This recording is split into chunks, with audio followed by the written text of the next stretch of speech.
sir. Have a great day. We are the group number one presenters about the feed formulation.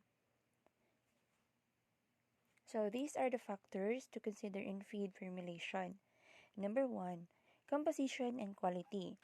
For most raw materials, the standard nutrient values are listed in ingredient composition tables or within the scientific literature. However, in many instances, the ingredients will be produced in small quantities at a local level, and it is recommended to investigate individual suppliers and confirm the nutrient profiles and quality through laboratory analysis.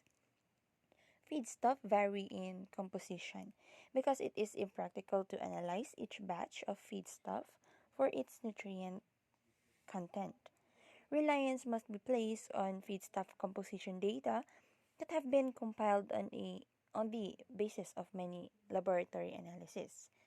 Feeds are complex materials.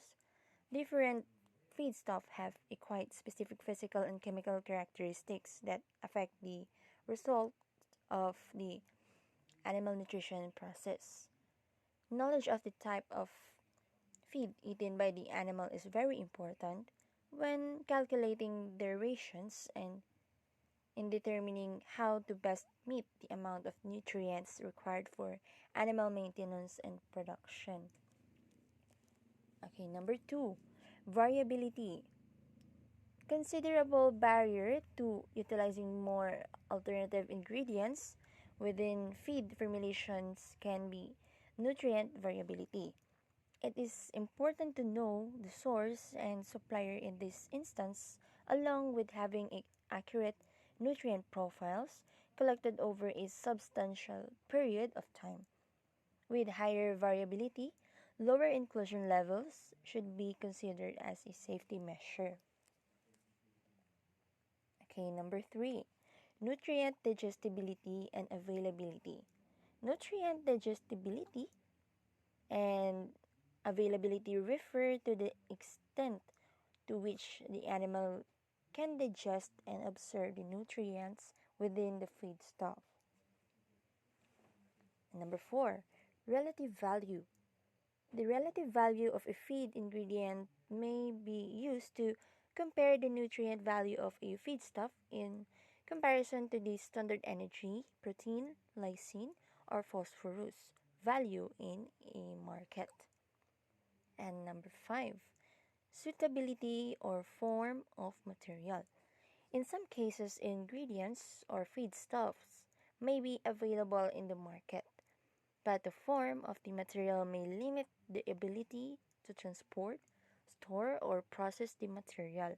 This may include byproducts that are in liquid states or ingredients that are not truly dried. Anti-nutritional factor. Certain naturally inherent components that develop with certain raw materials may interfere with digestion, metabolism, or health of animals. Examples may include mycotoxins, trypsins, inhibitors, tannins, lectins, and glucosinolates. If possible, these anti-nutritional factors should be determined through analysis and decision to use or any amounts to include adjusted accordingly.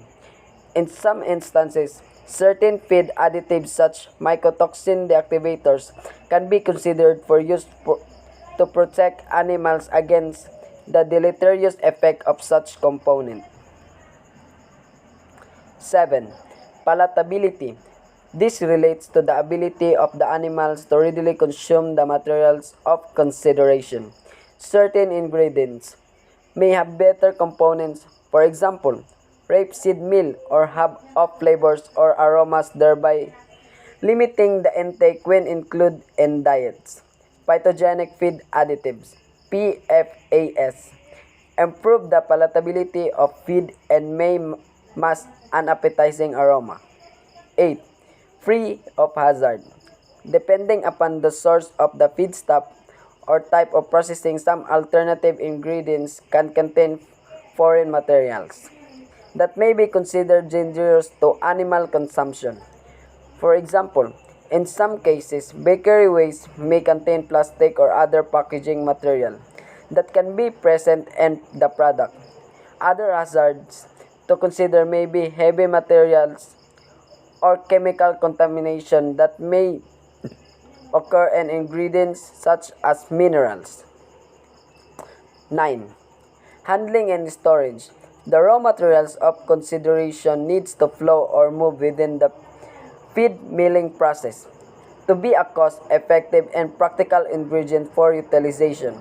Within formulation, bin space, warehousing, and how product can be stored needs to be considered prior to purchase of a new ingredient.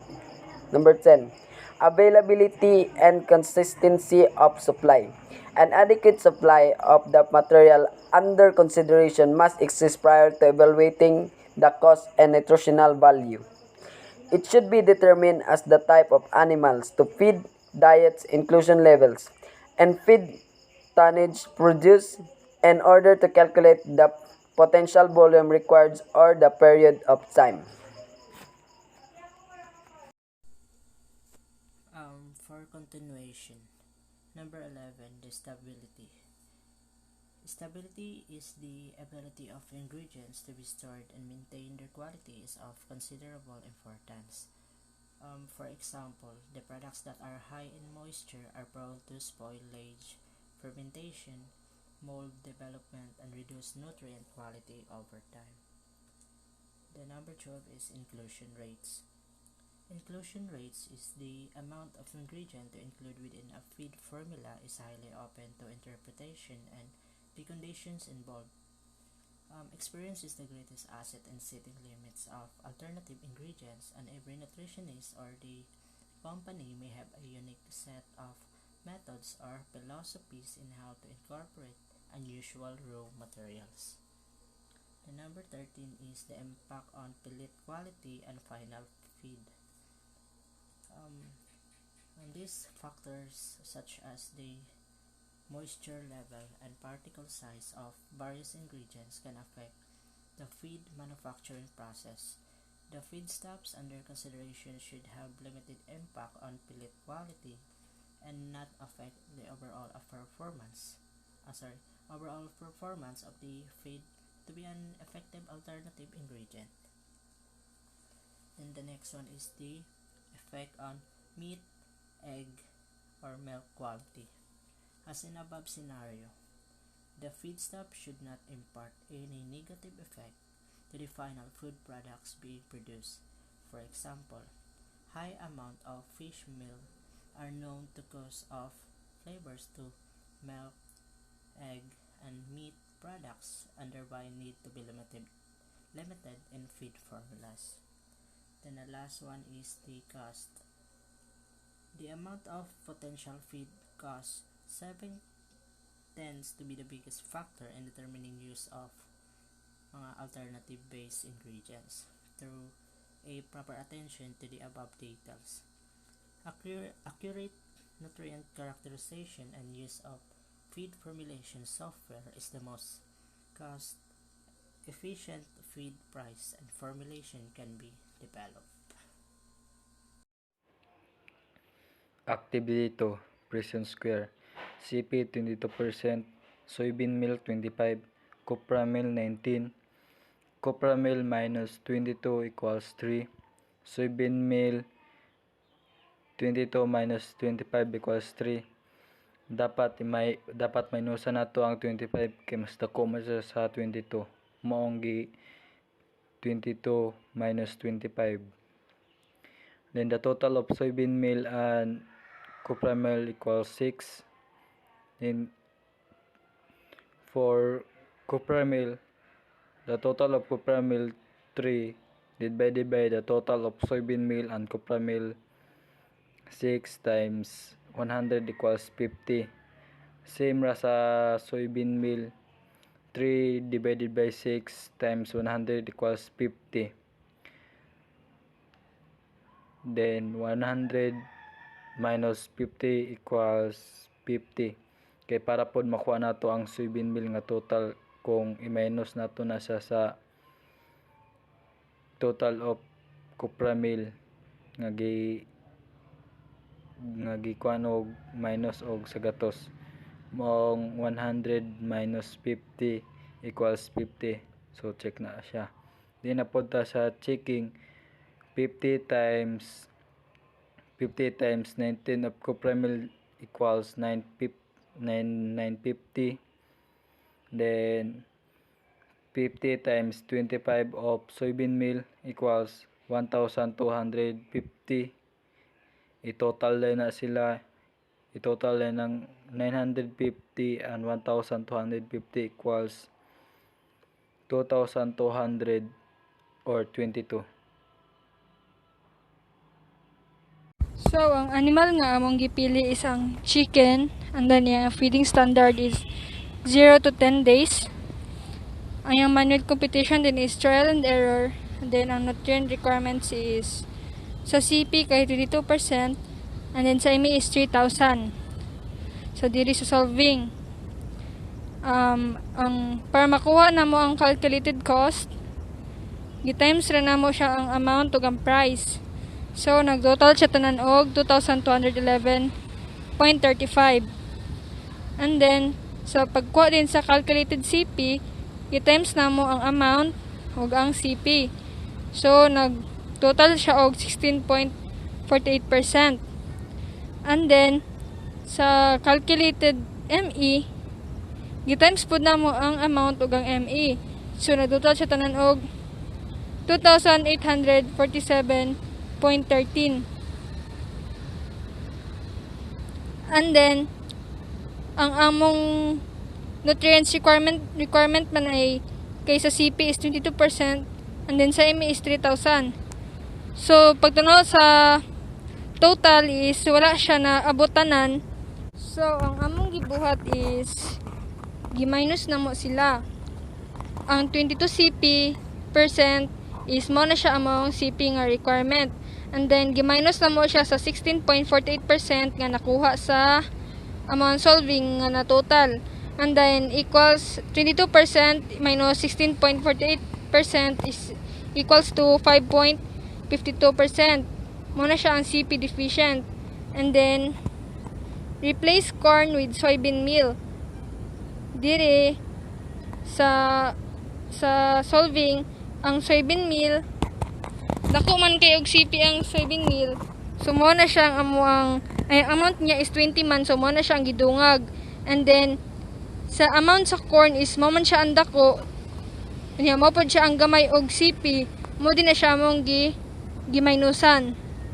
So bale 45% minus 8% is equals to 37% difference. So mo din ni siya ang 5.52% gi-divide na mo siya sa 37% sa difference. Mo din siya equals 14.91%. So, man din siya, gi-replace na mo ang 14.91% sa amount sa corn, which is nagtotal din siya og 52.09. Dayon sa soybean meal, katong 20 kaganina, gidungagan na mo og 14.91. Mo rin siya total og 34.91. So, times na pud na mo ang calculated cost sa price, nagtotal na siya og 2,352.995. And then sa CP na pud, times na mo ang amount ug ang CP, nagtotal din siya og 21.9967 or 22%. So nakuha na namo ang CP nga required, which is 22%. And then sa ME, nagtotal din siya og 2,690 nga na-reduce siya gamay. So, ang among gibuhat, gi-minus na mo siya. Ang required nga ME kay 3,000 man. And then, gi-minus na mo siya sa 2,690.11,277 equals to 309.88723. So, gi-replace na po na mo siya sa corn with coconut oil. Kay ang corn, mo man siya ang gamay o ME, and then ang coconut oil is mo siyang pinakadako og ME, which is 8,400. So mo din siya gi-replace na namo 8,400 minus 3,394 is equals to 5,006 kcal or kg difference. Gi-divide na mo ang deficient og ang difference, which is nag-times din na mo og 100, nag-equal sin siya og 6.19. So gi-replace din na mo na siya ang sayang amount gyapon. So ang corn gi-minusan na mo siya og 6.19, and then sa coconut oil wala man siya amount, so gibutang na namo ang 6.19. So nagtotal na pud gitotal na pud namo ang calculated cost, nagkaanam siya kadako, which is nag 2,616.07 yan total na. Tapos ang calculated CP ang 21.9 kapin kaganina, kay na minusan siya og 21, na minusan siya gamay, na total din siya og 5,015.